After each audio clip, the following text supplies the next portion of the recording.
Hi and welcome. Today I have another piece in my board book. This is a kid's board book that I have sanded and prepped with gesso, white gesso, and so I'm doing another page in that. And I'm just kind of putting some pages to protect anything that is beyond this page. And I'll get started. I'm going to do a little stamping on the back just to kind of give it something in the background. I think I used graphite, Archival Ink graphite. It's not black. It's just kind of a darker gray.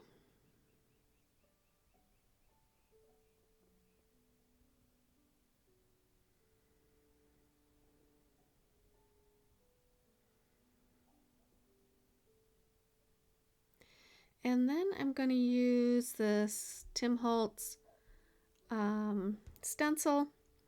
It is looks like one of those eye charts, like when you go and get an eye exam. And I'm using some salvaged patina. And I'm having a little trouble getting it to be dark enough on top of all this. And I did realize that I probably needed to re-ink it. So I do re-ink it off camera here and come back and give it another layer. It just is so light.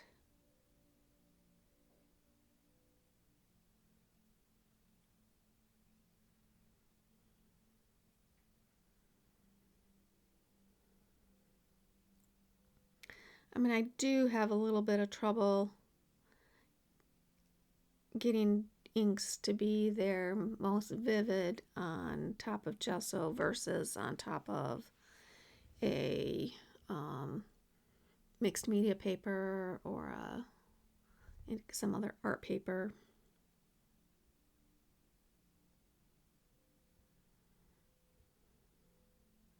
So I dried it because I just didn't want to smear the other one. And I'm going in and giving it a little more color.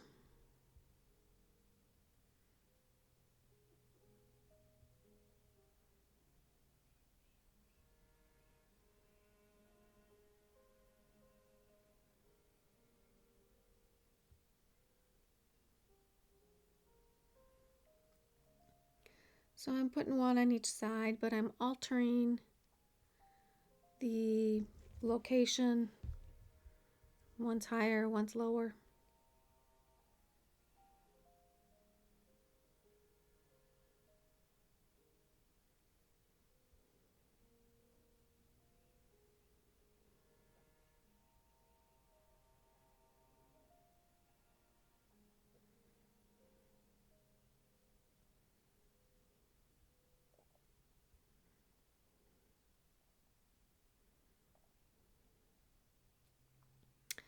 And again, I'm going to dry it. And just to know, when I'm drying something, I don't make you sit through the whole dry time. I chop out the dry time. So, I mean, depending on how dry you want it to get, that's how long it would take me to do it. And I am putting the stencil back on because now I'm going to add some translucent texture paste. One of my favorite, I can't say one of my favorite, is my favorite texture paste, doing a translucent. It gives it a little bit of dimension. I mean, you can actually feel it on the page. And it also gives it a little glossiness. And I just really like it. They also have a crackle one, which is on its way to me. So I have not tried that one yet, but I'm looking forward to, and it's also translucent. I have also in white, but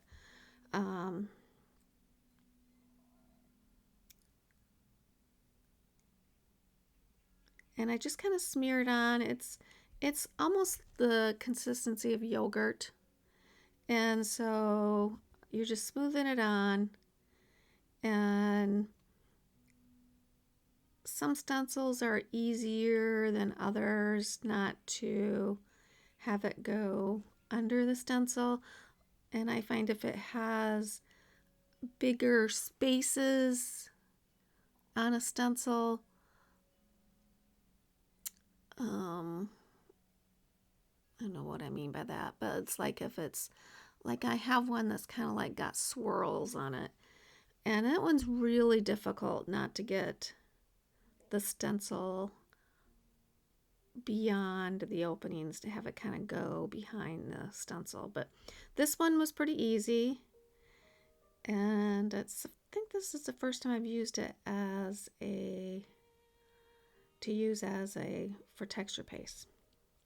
Okay, so now I'm going to have to set that aside, and probably for me here in Florida it takes a while for it to dry, but it is dry. Oh no, I don't think it's dry yet, because I just had coming back and I didn't like how straight this edge of ink was, so I was coming back with some more gesso and just kind of making it a little more random, which on the camera I can see the difference a lot more than in person.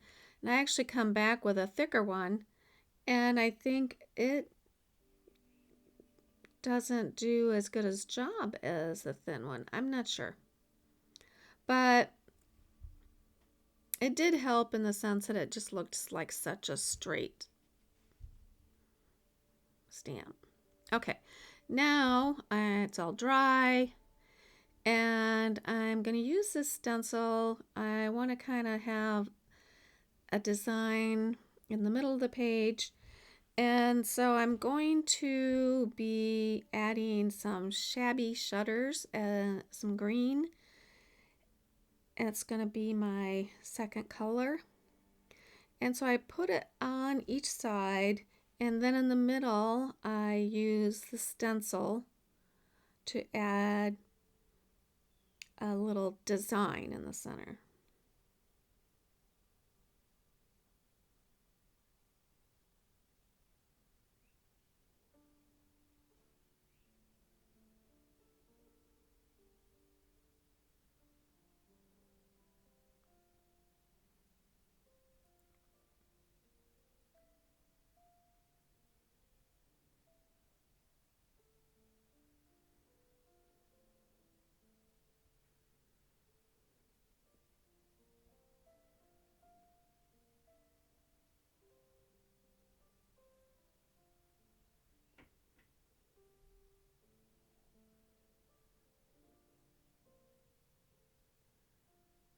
And because I don't like that white line, I just bring my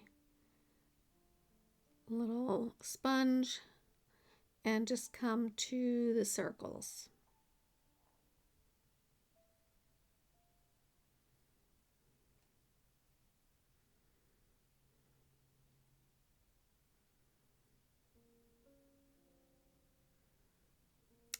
And so now I'm going to do the inverse of that stencil with more salvaged patina.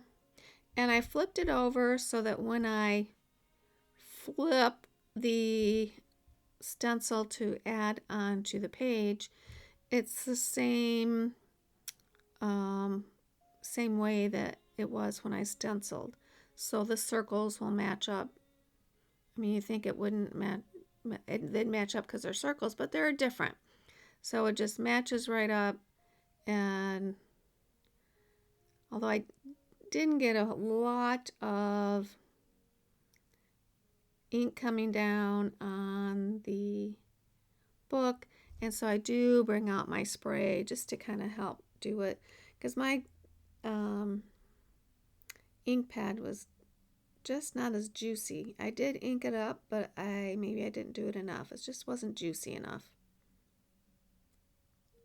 So I'm spraying on some salvaged patina.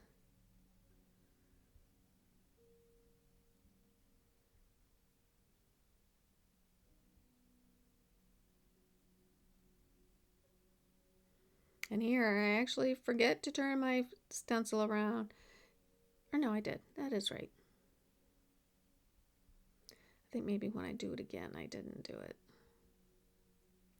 And then I usually use a paper towel to kind of collect any ink that's coming through.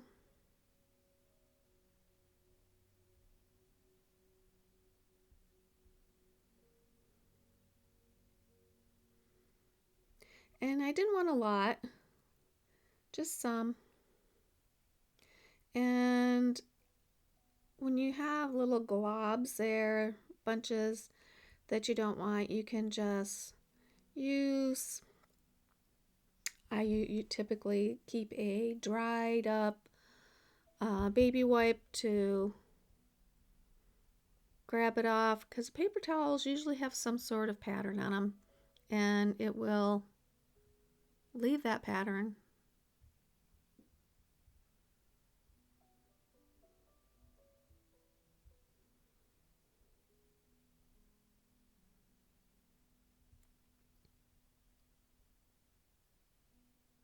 So now I'm just pressing my page into the leftover ink that is on my mat. And it's a little difficult to get in some places because remember that texture paste kind of raises it up a little bit. So now it looks a little splotchier, like I've maybe done some smooshing, and I kind of like that. Especially there in the left, I like that. And I think that's good because I needed something up top there. And I have that dried baby wipe, and I'm just wiping off any of the ink that is sitting on top of these. And I'm going to give it a dry.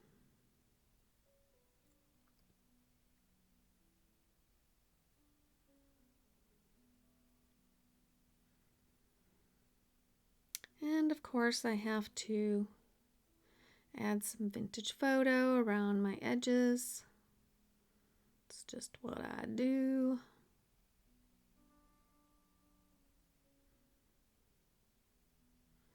And I'm going to be giving it a splatter of vintage photo as well.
And we'll dry that up.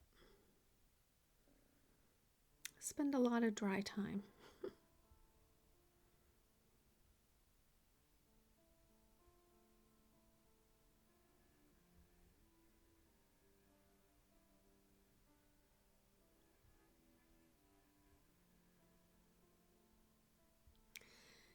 And so I've picked out a few items to do some ephemera.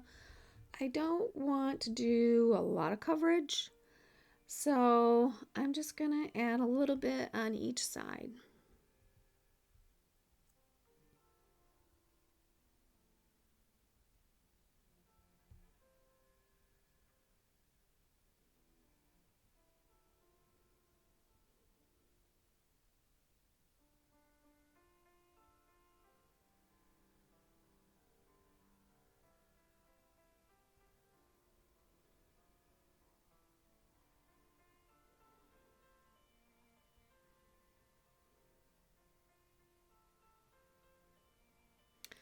The flowers were from a digital download on Etsy, and as well as the kind of grunged up number there. This piece here is a number strip from Tim Holtz.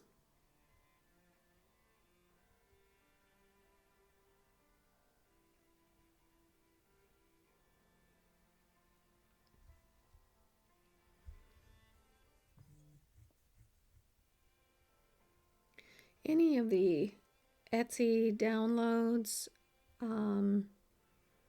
I print on 90-pound white cardstock, and then I fussy cut them out. When I'm running low on something, or if I want something in particular, I usually, if I'm going to be watching TV or anything, I'll be fussy cutting some images out.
On the right, I'm going to add a couple butterflies,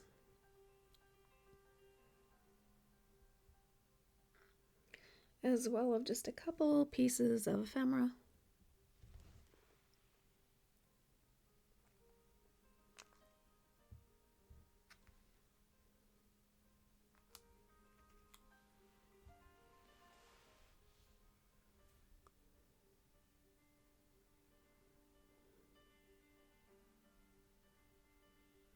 And that piece just has a little bit of blank area there, so I'm gonna stamp it.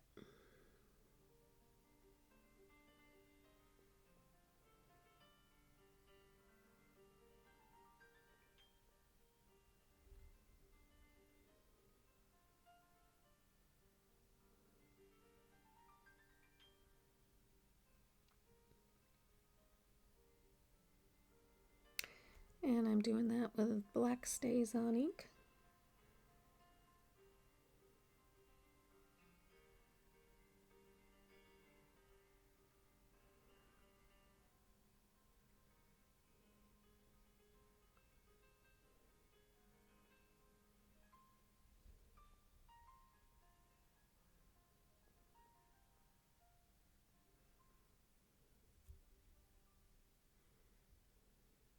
One thing while I'm gluing this page on, just a little tip.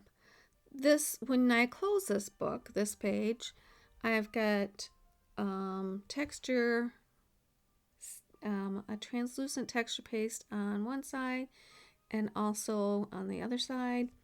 When that closes, they will meet, and sometimes they can be kind of, even though they're dry, and it's not a permanent stick, but it's like, it's like, oh, when you open that book and the pages are sticking together, kind of, you could get that with this. So what I'm planning on doing, I haven't done it yet, is you can take a white candle, like just one of those little, that comes in a little pot. And, if you remove the wick and everything, you can just keep that nearby, and you can rub that over the surface. So now it's kind of got a wax seal. It won't hurt anything that I have found, or I saw someone else doing it, and I've not heard of it hurting anything, but helps keep it from sticking together. Now, you notice the green butterfly is a little bit thicker than the other, and that's because it was cut out of a calendar I had, and I think I, at that time, was doing it, I glued it to some watercolor paper. I'm not sure why, but it was thicker. The last thing I'm going to do is add a little sentiment to the right, and I chose The Beauty of This Life, and this is from the Clippings sticker book, and it is a sticker, but I do glue it down because I just want to make sure it stays. This is the last thing I'm doing. I thank you for watching. If you're still watching and you haven't subscribed, please do. It really helps my channel out. And if you liked this video, give me a thumbs up. I'd appreciate it. But I do have some final pictures coming up. Either way, you all have an awesome day.